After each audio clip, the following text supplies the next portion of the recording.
हम वाक और अभिव्यक्ति की स्वतंत्रता के बारे में भारतीय संविधान के अनुच्छेद 19 का पुरजोर समर्थन करते हैं। उदाहरणों, छवियां और संदर्भों सहित यह वीडियो केवल मनोरंजन, सूचना और शैक्षिक उद्देश्यों के लिए प्रदान किया गया है और चैनल किसी भी अवैध गतिविधियों को बढ़ावा या प्रोत्साहित नहीं करता है। हमारा मकसद समाज को जागृत करना है। अच्छा, ये अंसारी भाई, मैं आगे बढ़ने से पहले क्योंकि मैं आज जो हमारा जो टाइटल है खदीजा को लेकर के है, समझ गए ना? जी जी तो जी। खदीजा और मोहम्मद के शादी को चैप्टर को हम देखेंगे। तो उससे पहले मैं चाहता हूं कि कुछ ऐसे चीज, क्योंकि खदीजा का नाम जिक्र आएगा तो भाई मक्का के अंदर में वो सबसे मतलब के जानी मानी हस्ती थी और पैसे वाली थी और उसका ट्रेड बिजनेस भी था। तो देखिए जी कुछ चीज, कुछ इमेज मैं दिखाना चाहता हूँ अपने दोस्तों को, अपने यहाँ पर स्क्रीन पर ला करके कुछ दिख- 2-3 इमेजें हैं, आप लोगों को शो करता हूँ कि देखिए उस वक्त का सिचुएशन कैसा था, ये देखिए और वहाँ क्या है। अच्छा, ये जो दोस्तों ट्रेड रूट्स है, ये AD 570, ये 570 रसूलुल्लाह के मतलब के कार्यकाल, मतलब की ये है, जन्म का दिन है। 570 में उनकी मतलब के उनका जन्म हुआ था पैदाइशी और उनको नबूवत हाँ 610 में, यानी कि 40 साल की उम्र में उनको नबूवत मिली थी 610 में। तो ये उस जी वक्त का नक्शा यहाँ बताया गया है, आप लोग देख लीजिए, ये मेंशन किया गया हुआ है ये कैसा नक्शा था, ये सब ट्रेड रूट। और आगे देखिए एक दूसरा, ये देखिए। अच्छा अच्छा, इसको जरा ध्यान से आपको देखिएगा, इसमें अभी हरमुज भी दिख रहा होगा, राइट साइड में आप देखेंगे तो यहाँ पे हरमुज भी दिख रहा है, ये देखिए। तो हरमुज जो अभी अभी विवाद चल रहा है ईरान और इसका जो लड़ाई चल रही है हरमुज को बंद करने का, तो ये देखिए ये पूरा अरब का नक्शा है। ऊपर देखिए दमस्क, जो जो अभी सीरिया है, वहां देखिए दमस्क ऊपर दिया गया टॉप में ऊपर, जहां पे आप लोगों को एरो का निशान होगा, रेड एरो तीर का निशान दिख रहा होगा। हाँ, ये दारा और दमस्क और दारा ऊपर जो निशान है। अब उसके नीचे आप जाइए, देखिए जेरूसलम है, गाजा है, यहाँ पे इसमें यहाँ नीचे ऊपर देखिए, ये एरो के निशान के बगल में जेरूसलम, गाजा और पेट्रा। देखिए पेट्रा, ये आपको समझना पड़ेगा। पेट्रा, पेट्रा क्या था? ये पेट्रा में एक मक्का था जिसको बक्का कहा जाता है। देखिए इन लोगों ने दिखाया बक्का, यानी मक्का यहाँ है। और देखिए यहाँ ये देखिए यतरिब। अच्छा, यतरिब मदीना का पुराना नाम है यतरिब। और देखिए उसके ऊपर खैबर भी है। और यहाँ नीचे चले आइए नजरान, ये सबसे नीचे चले आइए नजरान। तो ये है सहराए अरब का पूरा नक्शा, ऊपर से नीचे तक आप देखिए, वहां से ऊपर से दमश्क से लेकर के नीचे नजरान तक। और ये पूरा यहाँ हरमुज, ये अभी हरमुज जो है ये यहाँ देख लिए, ये पूरा जो है ये मतलब ये इलाका था और ये इनका ट्रेड रूट और बिजनेस कारोबार था और इधर होता था। और ये 1-2 इमेज और है। अच्छा, ये इमेज भी है। अच्छा, ये फुल इमेज ये देखिए, ये बेजेंटाइन और उसका मतलब पूरा नक्शा ये पूरा दिखाया गया है इसमें। तो आगे हम इस पर चर्चा करेंगे क्योंकि ये सहराए अरब का कुछ कुछ इमेज है। हाँ, तो ये चीज आप लोगों के सामने आ जाए। अच्छा हाँ, ये देखिए ट्रेड रूट, ये देखिए कैसे कैसे बना हुआ है, आपको निशान जो बने हुए हैं अरबिया से। ये देखिए बीच में अरब है, यहाँ पे ये देखिए बीच में अरब है। और ऊपर ये इनके इलाके हैं, मक्का है, मदीना है, उस पर दमस्क है, यहाँ देखिए दमस्क ऊपर है चला गया। यहाँ ये सब मतलब कि ऐसे ही बिजनेस ये ट्रेड होता था उस जमाने में। और समुद्री मतलब के समुद्री ट्रेड भी यहाँ पे होता था, समुद्र दोनों तरफ से था। इधर जो हारमूज है इधर से समुद्र, और इधर यमन जो है, यमन की तरफ से बैक साइड में आप चले आइए, जहाँ ब्लू रंग का निशान लगा हुआ है, ये देख लीजिए। तो ये चीज आप लोगों के माइंड में होगा, क्लियर होगा। ये नक्शा भी रखना जरूरी था, तो मैंने ये 4 इमेजेस आप लोगों के सामने रख दिए। अच्छा चलिए, अब हम चलते हैं, आगे बढ़ते हैं। तो देखिए ये जो है दोस्तों, किसी के भी दिमाग में यह सवाल पैदा हो सकता है कि दीन इस्लाम को बनाने वाला अगर वर्का बिन नौफल था, तो खदीजा से मोहम्मद की शादी होने के 15 साल के बाद मोहम्मद को नबी क्यों लॉन्च किया? खदीजा से शादी के तुरंत बाद ही मोहम्मद को नबी के रूप में लॉन्च क्यों नहीं किया गया? ये तो किसी के मन में ख्याल आ सकता है भाई, क्योंकि तो जब भाई रसूल की अच्छा हुआ, शादी। जी, अच्छा हुआ आप 1400 साल बाद पैदा हुए। यदि मोहम्मद के दौर में पैदा होते ना, तो आपका एक टांग में रस्सी बांध के और दूसरी टांग में रस्सी बांध के और घोड़े से खिंचवा देता मोहम्मद। अच्छा ये जो था, अगर मान लीजिए मोहम्मद की शादी खदीजा से 15 साल की उम्र में हुई, जब मोहम्मद का उम्र 15 साल था, तो नबी मोहम्मद को नबी बनने में 15 साल क्यों लग गया? 25 साल के एज में उसका निकाह खदीजा के साथ में शादी हुई।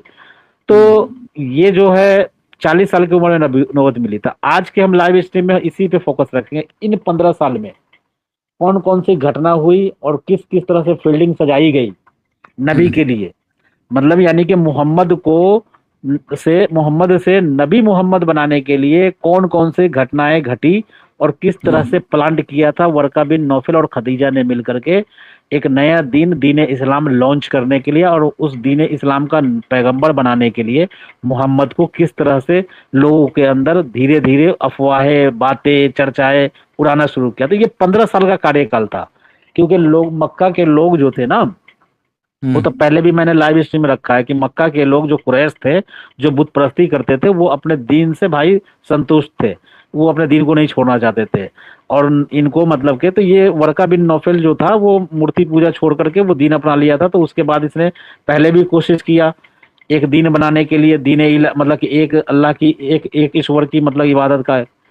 तो ये उसने लोगों पर थोपना चाहा, लोगों के ऊपर, मतलब कि इस तरह से अपने भाई के जरिए, अपने चचेरे भाई के जरिए।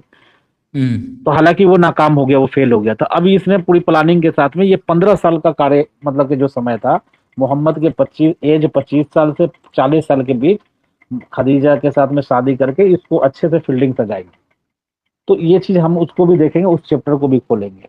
हाँ, तो आज की इस 5वें एपिसोड में हम जानेंगे कि खदीजा से शादी हो जाने के बाद भी मोहम्मद को 15 सालों तक वर्का बिन नौफल नबी के रूप में लॉन्च क्यों नहीं किया। आखिर 15 सालों तक किस बात का इंतजार था। हम इस्लामी दलाइल की रोशनी में देखेंगे कि 15 सालों तक कैसे मोहम्मद को नबी बनने के लिए एक मजबूत लॉन्चिंग पैड तैयार किया गया। अच्छा, मोमिनों और उलमाए दीन दावा करते हैं कि नबी को नबूवत मिलने से पहले अल्लाह ताला ने आपके दिल को हर बुराई, हर बेहयाई और हर बेहुदगी से पाक और साफ रखा। इसलिए मक्का के लोग मोहम्मद को सादिकुल अमीन कहते थे। दरअसल उलमाए दीन जिस जिस खूबियों का बखान करते हैं कि नबी का किरदार बेहद उम्दा था, वो सारी खूबियां किसी अल्लाह की तरफ से नहीं था। कि खदीजा और मोहम्मद की शादी के चैप्टर को खोलते हैं और शुरू करते हैं सोशल मीडिया और भारत के संविधान के नाम से, जो बड़ा महान हमें फ्रीडम ऑफ स्पीच देता है। जी बिल्कुल। और दोस्तों, आप लोग जुड़िए, लाइक कीजिए, कमेंट का सिलसिला बढ़ाइए, और जो हो सके तो जो कुछ सपोर्ट वपोर्ट जिस तरह से माध्यम है हमारे पास में, यहाँ पे नीचे आपको यूपीआई आईडी भी चल रहा होगा, तोहफा एक्स मुस्लिम एक्सेल के नाम से यहाँ क्यूआर कोड भी है, सुपर चैट, सुपर थैंक्स। अब तो गिफ्ट करने का नया सिस्टम भी आ गया, यूट्यूब ने एक और बढ़ा दिया है। तो बहुत सारे तरीके हैं जो आप सपोर्ट कर सकते हैं, अगर आपको हमारा काम अच्छा लगे तो, समझ गए ना, और हमारी एक महफिल और आपको सिस्टम अच्छी क्या लगे। बढ़ा दिया तो भाई? एक वो है, ये गिफ्ट का सिस्टम है कि आप कोई गिफ्ट, मतलब कि इमेज है ना, इमोजी इमोजी टाइप का गिफ्ट खरीद लीजिए।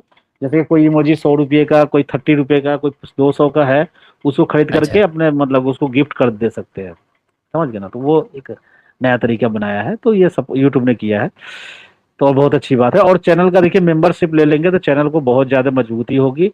इससे यूट्यूब में है ना, चैनल का वैल्यू बढ़ता है यूट्यूब के एल्गोरिदम और यूट्यूब की नज़र में, क्योंकि उनको पता होता है कि भाई इस चैनल पर अगर इतने मेंबर हैं, 25-50 मेंबर हैं जो पेड करते हैं हर महीने, इसका मतलब है ये लोग जो है पेड करके जुड़े हैं, तो ये लोग मतलब चैनल में कुछ खास बात है। और इस वजह से आपके सपोर्ट की वजह से ना यूट्यूब की नज़र में हमारी इज्जत बढ़ती है, हमारे चैनल की क्रेडिबिलिटी जो होती है उसका कद बड़ा होता है, मजबूती बढ़ती है। तो ये चीज़ मैं तो आप लोगों से गुजारिश करूंगा दोस्तों, कि अगर आप लोग, अगर मेरे, और ज़्यादा कोई रकम नहीं है, देखिए सिर्फ 119 रुपये का महीने का, 119 रुपये का आपका एक बार पे करेंगे तो ऑटोमेटिक आपको मतलब वो भेज देगा मैसेज, आप अलाउ करेंगे हर महीने कर जाया करेगा 119 रुपये। और ये बहुत बड़ा रकम नहीं है 119 रुपये। इससे हमारे चैनल की मजबूती बढ़ती है, ताकत बढ़ता है हमारा यूट्यूब की नज़र में।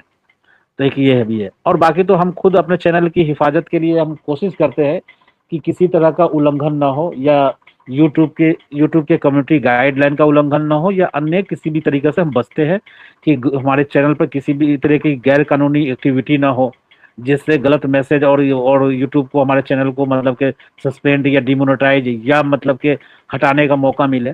तो हम इस बारे में बहुत ही केयरफुल और मतलब सावधानी बरतते हैं। और दूसरा, इस पे सोने पे सुहागा तब हो जाता है जब आप जैसे लोग जुड़ते हैं और सपोर्ट करते हैं, और सुपर चैट और सुपर स्टिकर के माध्यम से, और चैनल का मेंबरशिप लेते हैं, तो हमारे चैनल की और मजबूती, हमारे इस प्लेटफॉर्म की और मजबूती बनती है और स्ट्रॉन्ग बनता है। तो इस चीज को आप लोग जरूर प्लीज ध्यान में रखिएगा। कि किसी भी तरीके से हमसे जुड़िए, भले ही वो मेंबरशिप के रूप में हो या सुपर चैट सुपर थैंक्स के रूप में हो, जुड़िए। भले हाँ यूट्यूब का भी अपना कमीशन होता है 30%, वो लेता है, शेयर लेता है, कोई दिक्कत नहीं, लेकिन चैनल मजबूत होता है। और अगर इसके अलावा अगर आप डायरेक्ट मेरे यूपीआई अकाउंट में सपोर्ट करना चाहें तो क्यूआर कोड लगा हुआ है कोने पे, तो कर सकते हैं, वो आपकी इच्छा के ऊपर है, आप अपने सहूलत के हिसाब से। जी बहुत खूब जी दोस्त, तो ये चीज है। तो मैं तो आगे इस चैप्टर को खोलता हूँ, फिर शुरू करते हैं खदीजा और मोहम्मद के चैप्टर को, और कुछ बातों को हम समझेंगे। हजरत सल्लल्लाहु अलैहि वसल्लम की उम्र 25 बरस की हुई तो हजूर सल्लल्लाहु अलैहि वसल्लम ने हजरत खदीजा ताहिरा बिनते खुवैलिद से शादी की। हजरत खदीजा का सिलसिला नस्बे वो ये खुवैलिद भी ने ये बताया गया, उसका बाप ये है वो है फलां ठिकाना। अच्छा चलिए, ये तो बकवास की बात है। अच्छा, खदीजा बिनते खुवैलिद एक ताजिर खातून थी, यानी कि एक बिजनेस टाइकून थी, अब समझ लीजिए। साहब सर्फ व मालदार, अपना माल लोगों को देकर उनसे तिजारत कराती थी और उनका हिस्सा उनके मुनाफे और मुकर्रर कर देती थी। कुरैश के सब लोगों का पैसा तिजारत का पेशा, सब लोगों का पेशा तिजारत था। कुरैश के सब लोगों का। अच्छा, ये खदीजा उनको अपना काम बिजनेस करने के लिए पैसे वैसे देती थी और वो सभी लोगों को भेजती थी। अच्छा, हजरत खदीजा को रसूलुल्लाह सल्लल्लाहु अलैहि वसल्लम के सिद्ध गुफ्तार और हुस्न किरदार और अमानत दार और हुस्न इखलाक का हाल मालूम हुआ। अच्छा, उन्होंने हुजूर सल्लल्लाहु अलैहि वसल्लम की खिदमत में पैगाम भेजा कि आप उनको उनका माल लेकर शाम की तिजारत की तरफ जाए और उनके गुलाम मिस्रा को भी अपने हमराह ले जाए।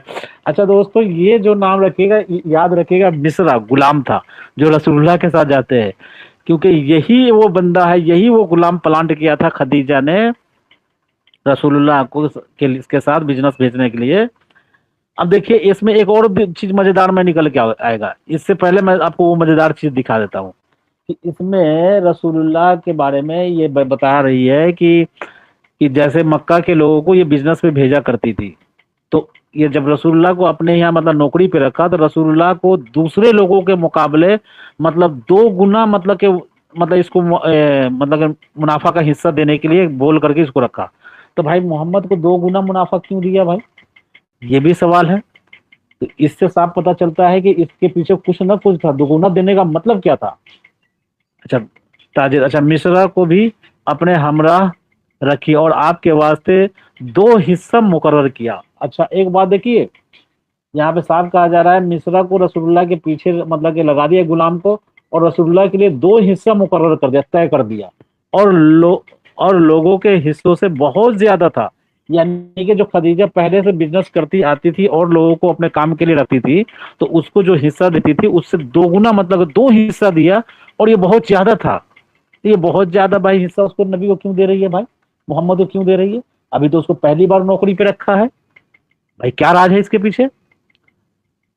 हुजूर ने इस बात को कबूल किया और मुल्क शाम की तरफ मिस्रा गुलाम के रवाना हुए। यहाँ मतलब मिस्रा गुलाम के साथ रवाना हो गए माल तिजारत कर लेकर के। यहाँ तक कि जब आप सरहद शाम में दाखिल हुए तो एक रोज आप एक दरख्त के साये में एक राहिब के सुमा के करीब जलवा अफरोज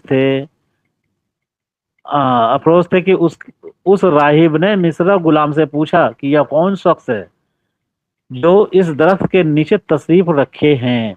मिस्रा ने कहा, यह कबीला कुरैश के एक शख्स है और अहले हरम में से हैं।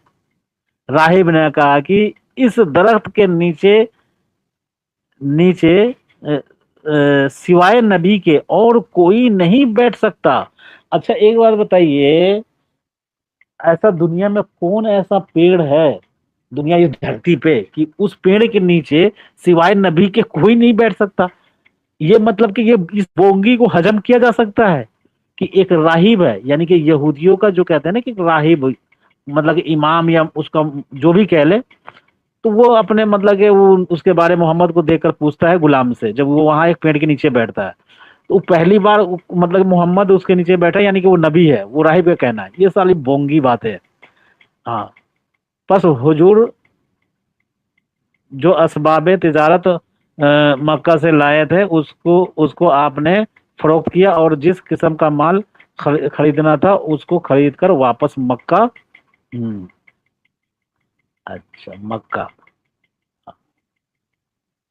हम्म, तशरीफ लाए, उसको खदीजा ने यहाँ फरोख्त किया और माल में 2 गुना फायदा हुआ। अच्छा चलिए हम इसको यहीं पर रहने देते हैं, थोड़ा मैं आपको विटर जी को लेता हूँ और मैं इसमें ये सवाल है देखिए।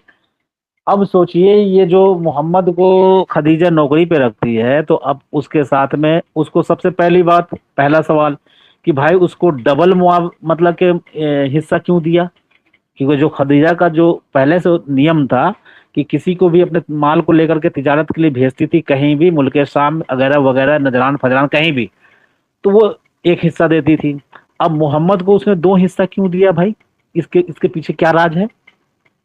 और दूसरा, उस गुलाम को प्लांट किया गया उसके पीछे, और ये गुलाम ने आकर के कहानी देखिए, आगे मैं पढ़ूंगा तो ये गुलाम ये भी बताएगा कि ये तो नजरान वाला वाकया जो हुआ, और उसके अलावा और एक और वाकया है कि मोहम्मद के ऊपर 2 फरिश्ते साया किए हुए चल रहे थे, यानी कि धूप और गर्मी का दिन था और नबी चल रहे थे ऊंट पर बैठे हुए, तो उसके ऊपर ऊपर अपने पड़ोस से 2 फरिश्ते, हालांकि कई मतलब कि सीरत की किताब में बादल का है कि बादल जहां जहां नबी जाते तो एक बादल मतलब उनके ऊपर छाया करते हुए जाता था, लेकिन इसमें इब्ने हिशाम लिखता है मिस्रा के हवाले कि मिस्रा गुलाम, जो गुलाम मिस्रा खदीजा ने मोहम्मद के पीछे नियुक्त किया था, दिया था, साथ में भेजा था, वो आकर के खदीजा को बताता है कि मैंने अपनी आंखों से ये घटना देखी थी। यानी कि वो जो एक राहिब था उसकी बातें, जो रसूलुल्लाह एक पेड़ के नीचे बैठते हैं और वो राहिब कहता है मिस्रा को कि भाई इस पेड़ के नीचे कोई नबी सिवाय नबी के कोई नहीं बैठता, समझ गया ना? और दूसरी ये बात है देखिए किस तरह से प्लांट किया जा रहा है चीजों को, खदीजा और वर्का बिन नौफल, ये किस तरह से लोगों को मतलब कि उसको सेट किया जा रहा है कि लोगों के बीच में मकबूलियत बढ़े कि नबी मतलब ईमानदार है, सच्चे है, और फला फला, मतलब कि उसको एक बेहतरीन इंसान 15 सालों तक बहुत ही उसको मतलब वॉशिंग मशीन के अंदर में धोने का मतलब कि ये जिक्र हमें मिलता है 15 सालों में। अभी और बहुत सारी बातें आएंगी आगे अगर हम चर्चा को आगे बढ़ाते हैं। अच्छा बीटल दुरूद साहब को लेते हैं, उससे पहले हमारे एक हम जी हमारे ग्रेट भारत साहब ने बहुत अच्छी प्रस्तुति, मोहम्मद अरबी सर को बुला ले सर। अच्छा वो देख रहे होंगे तो आ जाएंगे, उनका वैसे पर्सनली कांटेक्ट नंबर नहीं है। अच्छा ये बात सही है कि अरबी साहब हमारे जुड़ते हैं तो इस पर चर्चा करने में बड़ा मजा आता है, क्योंकि वो उन्होंने भी तो सारी चीजें पढ़ी हुई है, देखा हुआ है, तो वो इस पर चर्चा सही कह रहे हैं आप। अगर जुड़ जाएंगे, अरबी साहब सुन रहे हैं तो अगर आ जाए तो बहुत अच्छा होगा, चर्चा में और मजा आएगा। जो बीटर तुरुद जी, आपका स्वागत है सर। अच्छा जी धन्यवाद। मेरी आवाज आ रही होगी? जी बिल्कुल सर, आ रही है, बहुत क्लियर आ रही है, बहुत अच्छी। पहले तो सबको नमस्कार, और बहुत अच्छी स्ट्रीम, आपने बहुत अच्छा टॉपिक रखा है और बहुत जी मजा आएगा इसमें, क्योंकि बहुत सारे ऐसी चीजें हैं जो लोगों को पता नहीं है शायद। तो आप अपनी प्रेजेंटेशन पूरी कर लीजिए, फिर इस पे थोड़ी रोशनी डालेंगे। नहीं, लगभग लगभग हमने प्रेजेंटेशन तो पूरी कर ली है लोगों के सामने। अब खदीजा का चैप्टर खोल दिया है हमने, अब उसमें हम धीरे धीरे आगे बढ़ेंगे, साथ में विस्तार में चर्चा करते हुए चलेंगे, क्योंकि हम जी आज का जो हमारा 5वां एपिसोड है ना, तो इसको हमने लिया है जी खदीजा के विवाह से और रसूलुल्लाह दोनों जी के विवाह से, और उस 15 साल के कार्यकाल को, यानी कि जी विवाह जब रसूलुल्लाह की निकाह खदीजा के साथ हुई तो रसूलुल्लाह उस वक्त 25 साल का बताया गया है, और जी उनको जब मतलब नबी बने या नबूवत मिली तो वो 40 साल का उम्र था। तो इस 15 साल के कार्यकाल में क्या क्या घटना हुई, हम उस पर विस्तार से चर्चा इसी बीच करेंगे। तो जी। हम मैं इसी पे पहले तो सवाल मैं है सिर्फ जी। सिर्फ 1 मिनट एक बात बोल दूं कि बहुत सारे जी लोगों को यहाँ प्लीज। नहीं पता है कि खदीजा का और प्रोफेट मोहम्मद साहब का रिलेशन क्या है। वाइफ और हस्बैंड से पहले उनका जो रिलेशन है वो एक क्लैन से आ रहे हैं, यानी एक ही दादा की औलाद है, और एक ही दादा की औलाद होने के नाते वो अगर रिश्ते में देखेंगे तो उनकी बुआ लगेगी, हिसाब से देखेंगे तो। क्योंकि जो जो अब्दुल उज्जा है उसका बेटा असद है, असद का बेटा खुलेविद है, और खुलेविद की बेटी खदीजा है। ये सब कुसई का परिवार है और कुसई से ही इनकी लिनेज चली है। कुसई से एक लिनेज इधर चली गई, एक लिनेज उधर चली गई। तो पहले मैं ये जानकारी दे दूं आप लोगों को। जो भी ये कहते हैं कि हजरत खदीजा जो है वो ईसाई थी, यहूदी थी, फलानी थी, ढिमकी थी, वो कुरैश की लेडी है, कुरैश की एक दबंग लेडी थी, और वो कुरैश से ही ताल्लुक रखती है। चौथी पीढ़ी में आके प्रोफेट साहब चौथी पीढ़ी में आके मिलते हैं, ये तीसरी पीढ़ी में आके मिल जाती है। जी, इसका फैमिली ट्री अगर आप देखेंगे तो। अच्छा नहीं, ये खदीजा जो थी ये ईसाई नहीं थी, इसका भाई जो चचेरा भाई वर्का बिन नौफल था, और एक नहीं, और वर्का बिन चचेरा नौफल भी भाई ईसाई था। नहीं था। नहीं नहीं, मैं आपको बता दूं, वर्का बिन नौफल भी ईसाई नहीं था। वो भी कुरैश के परिवार का सदस्य है, अरे हाँ सलेवी सर, के मैं वही तो भाईचारे का। बता रहा हूँ ना, वो तो जाहिर सी जी। बात है कि पूरे खानदान के लोग बुत परस्त थे। ये तो हमें अभी आगे हाँ, चैप्टर एक में, इसी खानदान। चैप्टर में आगे मिलेगा हमें, जो हम ये जी 15 जी साल जी के कार्यकाल को डिस्कशन करेंगे तो इसी में आएगा कि वर्का बिन नौफल जी और जी। 4 लोग, मतलब ये टोटल 4 लोग बुत परस्ती छोड़ देते हैं। हाँ हाँ, तो ये हाँ, कुछ एक मतलब जैद है उनमें से, एक उबैदुल्लाह है, एक जैद है, हाँ, उबैदुल्ला और है, एक है वो वर्का बिन नौफल है। वर्का बिन नौफल है, और उसका एक भाई है जय, इसका वर्का बिन नौफल का एक चचेरा भाई है, समझ गए ना, हाँ, जो ये जैद जो जिसका है वो नाम। उमर का चचेरा भाई है। हम्म। तो इसमें 4 लोग जो थे वो बुत परस्ती छोड़ देते हैं, और ये लोग वो इस अपने अपने धर्म की खोज में निकल जाते हैं अलग अलग, समझ गए ना। हाँ जी जी जी। ये 605 की घटना है, 605, जहाँ पे एक भोज दिया जाता है, और उस भोज के अंदर जो है वो प्रोफेट साहब कहते हैं कि मैं नहीं खाऊंगा ये खाना, क्योंकि ये बुत परस्तों का खाना है। और उधर वो जैद कहता है कि मैं नहीं खाऊंगा खाना, क्योंकि ये अलूजा के नाम पे सफेद भेड़ काटी गई है, उसका मांस है, इसलिए मैं नहीं खाऊंगा। हम्म, ये भी जरूर दिखाएं आप अपने व्यूअर्स को। हम्म। अच्छा, अच्छा एक चीज और है कि देखिए, अभी मैं ये चीज दिखा रहा था, तो ये चीज तो ये होगी कि मोहम्मद से निकाह का और शादी का पैगाम इस पे आता है। तो देखिए एक चीज और समझने वाली बात है कि मैं, हाँ, ये तो इसने फील्डिंग सजा दी है, और इसके पीछे और धीरे धीरे लोगों के बीच में, मक्का के जो भी काफिर थे उनके बीच में मोहम्मद के लिए अच्छी अच्छी बातें प्रचारित करना शुरू कर दिया। मतलब इस तरह के मोजजे कि फरिश्ते और इससे मतलब के लोगों को दिखाना शुरू कर दिया।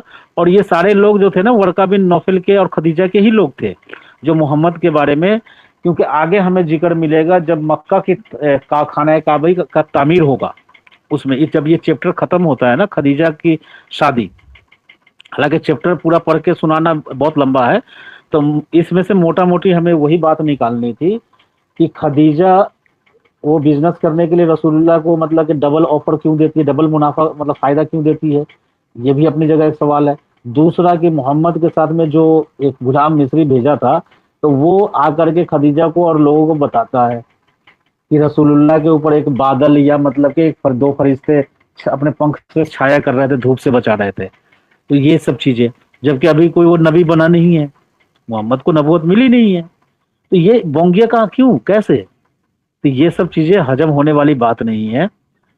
अच्छा, इसमें एक चीज और भाई साहब ने बताया है, खदीजा कुरैश औरतों ने अच्छा शादी को लेकर के, अच्छा रिश्ता की बात है, तो ये चीज जो बताता है, तो आगे हम चलो तशरीफ लाए, खदीजा फरोख्त किया और माल को फायदा या सफर और मुसरा को देख करके, उस वक्त सख्त गर्मी हुई होती थी, 2 फरिश्ते अपने पड़ोसे हुजूर सल्लल्लाहु अलैहि वसल्लम पर साया करते थे, और मिस्रा ने यह सब हाल, ये सब हाल और राहिब की गुफ्तगू खदीजा से नकल की, यानी कि खदीजा को आकर के सुनाया उस मिस्री गुलाम ने।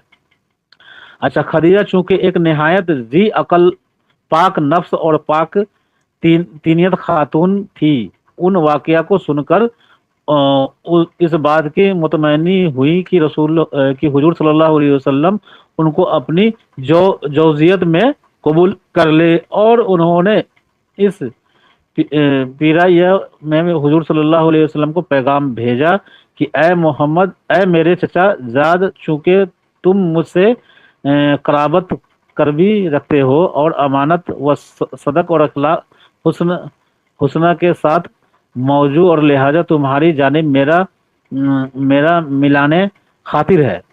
मतलब ये ऑफर कर रही, खदीजा मोहम्मद को ऑफर कर रही है शादी के लिए, और खदीजा और हजरत खदीजा कुरैश की सब औरतों में शरीफ और बुजुर्ग और सारी कौम से ज्यादा मालदार थी, और हर शख्स उनसे शादी के लिए ख्वाहिशमंद था। अच्छा, अब ये सोचिए कि खदीजा जो है खुद शादी के लिए ऑफर दे रही है, और वो कितनी शरीफ होगी, तो ये तो खैर एक अलग ही बात है। अच्छा, हजरत खदीजा के वालिद फातिमा वालदा, अच्छा ये माँ के बारे में बताया जा रहा है, चलिए ये माँ, अच्छा उसकी माँ फला फला थी, फला खानदान था, ये उसका नस्ब बताया जा रहा है, चलिए। अच्छा, अच्छा शादी के लिए रिश्ता, जब ये पैगाम रसूलुल्लाह सल्लल्लाहु अलैहि वसल्लम की खिदमत में पहुंचा तो आपने चचाओं से उनका मतलब कि ये पैगाम भेजती है शादी। तो ये अपने अच्छा, इसमें एक बात ये बताया गया है, आपको बताता हूँ झूठ ये लोग कैसे परोसते हैं। हालांकि ये इब्न हिशाम की अरबी की किताब में कुछ और वाक्य लिखा हुआ है, और उसको यहाँ ये उर्दू जब ट्रांसलेट किया कि मुसलमान इसको पढ़ेंगे तो देखिए कैसे ये लोग चालाकी और गुमराह करते हैं। ये चीज भी आप लोगों को संज्ञान में लाना चाहता हूँ। जब यह पैगाम रसूलुल्लाह सल्लल्लाहु अलैहि वसल्लम की खिदमत में पहुंचा तो उसने आपने अपने चचाओं से इसका जिक्र किया। बस हजरत हमजा बिन अब्दुल मुत्तलिब यानी कि अपने छोटे जो चाचा हमजा था उसको आप साथ लेकर हजरत खदीजा के वालिद खुवैलिद के पास आ गए और आपकी तरफ से पैगाम दिया। उन्होंने कबूल करके शादी कर दी। अच्छा देखिए यहाँ पे कितना मतलब कि झूठ बोला जा रहा है, मक्कारी किया जा रहा है उर्दू की किताब में कि रसूलुल्लाह जैसे खदीजा ऑफर देती है रसूलुल्लाह को शादी के लिए, रसूलुल्लाह अपने चाचा हमजा के साथ में आते हैं और खदीजा के बाप से खुवैलिद से मिलते हैं और मिल करके मतलब शादी मतलब की तरफ आपको पैगाम दिया, उन्होंने कबूल करके शादी कर दी। अच्छा ये चीज है।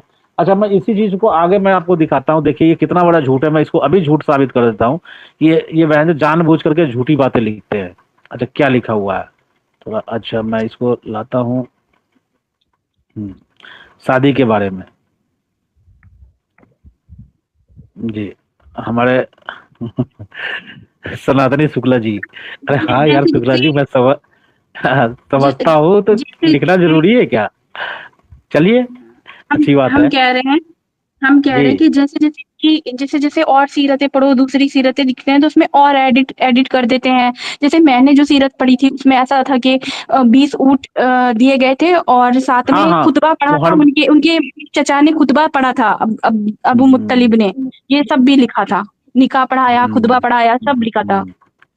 अच्छा चलिए हम एक चीज और देख लेते हैं। अच्छा दोस्तों ये चीज देखिए, मैं आप लोगों के सामने ये रखना चाहता हूँ, इनकी दो नंबरी कैसे अलग अलग किताबों में इन लोगों ने कैसे 2 नंबरी किया हुआ उर्दू की किताबों में। अच्छा ये किताब है आप लोगों के सामने है, तारीख इब्न कसीर हिस्सा 2, पेज नंबर है 750 नंबर। अच्छा इसमें क्या लिखा हुआ है मैं आप लोगों को दिखाता हूँ। अच्छा अब आ जाइए। हाँ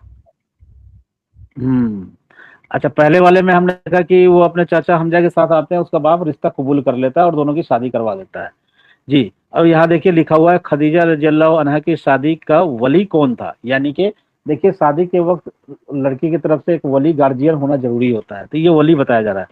अच्छा हाफिज यहाँ लिखा हुआ है हाफिज बहकी, हाँ ये अपने इब्न अब्बास रज़ियल्लाहु अन्हा से नकल करते हैं कि खदीजा रज़ियल्लाहु अन्हा के वालिद ने शराब की बेहोशी और बदमस्ती में रसूलुल्लाह का उनका निकाह कर दिया। अब समझिए मतलब कि जो शराब के नशे में था। अब आगे इसका डिटेल हम पढ़ते हैं। हाफिज बहकी इसका वो नशा वो सब लिखा था, कितना लंबा बकवास, आप लोगों का टाइम खराब करो। मुझे मेन चीज दिखाना है, बस वो चीज दिखाता हूँ आप लोगों को जो जरूरत की चीजें है। पढ़ते रहेंगे तो टाइम खराब होता रहेगा बिना मतलब में। हाँ अबुल मुसलिम ने बिन अभी हारिस बिन नकल के अब्दुल्ला बिन हारिस। अच्छा उमर बिन यार से रिवायत करते हैं कि मैं खदीजा रज़ियल्लाहु अन्हा से रसूलुल्लाह की शादी के बारे में लोगों से सुनता तो कहता, मैं इस बात को सबसे ज्यादा जानता हूँ क्योंकि मैं रसूलुल्लाह का हम उम्र और दोस्त था। अच्छा ये कौन कह रहा है? अम्मार बिन यासिर कह रहा है कि मैं रसूलुल्लाह का दोस्त था। अच्छा मैंने एक रोज रसूलुल्लाह के हमराह था, मतलब साथ में था।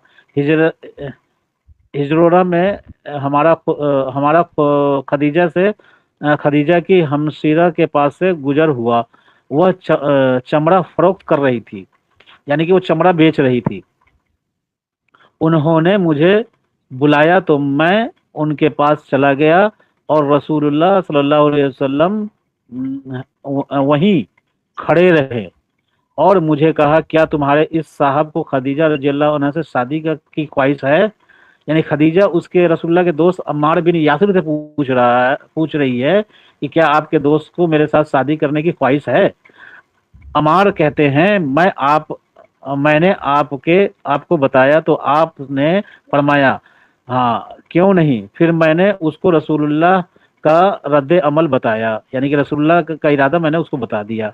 तो उसने कहा सुबह सवेरे हमारे यहाँ आओ। चुनांचे हम सुबह उनके घर मतलब पहुंच गए। ये लोग सुबह पहुंचे, उन्होंने गाय जिबह की, सुनिएगा, और खदीजा के वालिद खुवैलिद को नया जोड़ा पहनाया और दाढ़ी को खिजाब लगाया और अपने भाई को सूरत हाल से आगाह किया। उसने अपने वालिद से गुफ्तगू की और उसको शराब पिलाया। अब देख लीजिए, खदीजा ने अपने बाप को शराब पिलाया और अच्छे कपड़े पहनाए, रसूलुल्लाह की मौजूदगी से मुताला किया और खुद खदीजा रज़ियल्लाहु अन्हा ने अपने से कहा कि वह आपसे उनकी शादी कर दे। चुनांचे उसने खदीजा रज़ियल्लाहु अन्हा का आपसे निकाह कर दिया। उसके बाद हमने तैयार शुदा खाना खाया। फिर उसके वालिद सो गए। अब देखिए, वो फिर होश में आए। जब होश में आकर बेदार हुए तो पूछा यह नया जोड़ा क्यों है, यानी उसको अपने अपने खुद को कपड़े में एक नए जोड़े में पाया तो वो पूछ रहा है ये नया जोड़ा कौन क्यों है मेरे, और दाढ़ी पर खिजाब की क्या वजह है। वो पूछ रहा है कि भाई मैं नया जोड़े में कैसे हूँ भाई, और मेरे दाढ़ी को खिजाब कलर किसने किया है, और यह खाना वगैरह क्यों तैयार किया हुआ है।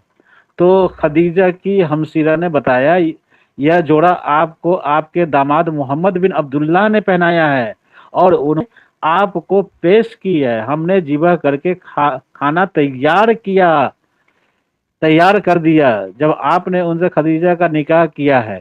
फिर उसने निकाह से इनकार कर दिया। अब देखिए, खदीजा का बाप कह रहा है कि नहीं मैं इनकार करता। अच्छा, ये एक रेफरेंस है। देखिए, ये चैप्टर नंबर 750 है, तारीख है इब्न कसीर है, हिस्सा 2 है। अब हम दूसरा रेफरेंस भी आप लोगों को दिखाते हैं, मैं दिखाता हूं अभी, क्योंकि एक रेफरेंस से बात नहीं बनेगा ना भाई। तो मैं आप लोगों के सामने मैं दूसरी रेफरेंस भी रखता हूं। अच्छा, उसको भी मैं पढ़ता हूं। अच्छा, एक ये रेफरेंस है। अच्छा, मैं आप लोगों के सामने ये पेज लाता हूं। अच्छा, ये है पेज, ये देखिए। अच्छा, ये पेज है तारीख तबरी, जिल्द नंबर 2, हिस्सा अव्वल, और ये पेज नंबर 50 है। अच्छा, इसमें क्या लिखा हुआ है, जहां लाल रंग से यहाँ देखिए रेड कलर से मैंने मार्क किया हुआ है, वो पढ़ता हूं मैं। देखिए, हाँ, अब मैं पढ़ता हूँ, ये रेड कलर से मार्क है। अच्छा, यहाँ पे लिखा हुआ है कि खुद खदीजा ने रसूलुल्लाह को शादी का पैगाम दिया था। यह एक निहायत शरीफ बीवी थी, मतलब ये शरीफ बीवी थी, खुद से शादी का पैगाम दिया था। कुरैश का हर शख्स उनसे शादी करने का ख्वाहिशमंद था और उसके लिए उन्होंने बहुत सा रुपया भी सर्फ किया था। फिर खदीजा ने अपने बाप को बुलाकर इतनी शराब पिलाई, देखिए मैं नहीं लिख रहा हूँ, ये मैं नहीं बोल रहा हूँ, ये लिखा हुआ है। देखिए, इतनी शराब पिलाई कि वह बिल्कुल मदहोश हो गया। उन्होंने एक गाय भी ज़िबह की, खुशबू लगाई और काम क्या हुआ, हिला जेब तन करके, यानी कि उसको एक कपड़ा पे पहना दिया तन उसके शरीर पर। रसूलुल्लाह को उनके चचाओं के साथ बुलाया और खदीजा के यहाँ आए। उनके बाप ने रसूलुल्लाह से उनकी शादी कर दी, मगर जब वह होश में आया तो कहने लगा कि यह गाय क्यों ज़बह हुई है, यह खुशबू क्यों लगाई गई और यह आला लिबास क्यों क्यों पहना गया है। हाँ, खदीजा ने उससे कहा, यानी अपने बाप से कहा, तुमने मुझे मोहम्मद बिन अब्दुल्लाह से ब्याह दिया है। उसने कहा, हरगिज नहीं, मैं क्यों करने लगा था। कुरैश के अकाबिर ने तुम्हारा पैगाम दिया मगर मैंने मंजूर नहीं किया। अब ये देखिए, ये बात आ गई और ये 2 रेफरेंस मैंने पेश कर दिया आप लोगों के सामने। दोस्तों, अगर आज की ये डिबेट आपको शानदार लगी है तो अपनी फीलिंग कमेंट में लिखिएगा जरूर। और एक्स मुस्लिम एक्टिविज्म के लिए हमारा समर्पण आकर्षक है, तो ज्वाइन बटन दबाकर हमारे चैनल का मेंबरशिप ले लीजिए, हमें और ज्यादा सपोर्ट मिलेगा। और चैनल को सब्सक्राइब किए बिना ना छोड़े, साथ में वीडियो को लाइक, शेयर और कमेंट भी किया करें, ताकि आपके लिए अच्छी अच्छी डिबेट हमेशा लाता रहूं। तो फ्रेंड्स, आज की डिबेट को यहीं पर एंड करते हैं। फिर से हाजिर होऊंगा आपके बीच एक और नई डिबेट लेकर। अपना और अपनों का ढेर सारा ख्याल रखिए। इंसानियत जिंदाबाद। वंदे मातरम। भारत माता की जय।